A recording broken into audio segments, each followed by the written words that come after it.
আমার বাড়ি জ্বলেছে দুটো রুম? হ্যাঁ, দুটো রুম। কিভাবে আগুনটা লেগেছিল? আগুনটা লেগেছিল পার্শ্বে, আমার বাড়ির পার্শ্বে গোয়ালঘর ছিল, ওই গোয়ালঘরে ঘুর দিয়েছিল, ওই ঘুরের আগুনে রাত্রে কটার দিকে লেগেছিল? লেগেছিল 10:30টার সময়।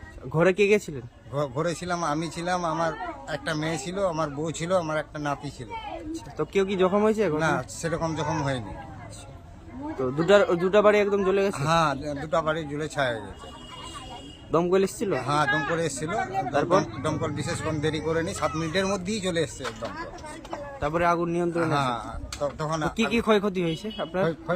ক্ষয়ক্ষতি হয়েছে। আমার ছাদের উপরে ছিল 8 থেকে 10 মণ পাট, ওটা জ্বলে ছায়া হয়ে গেছে।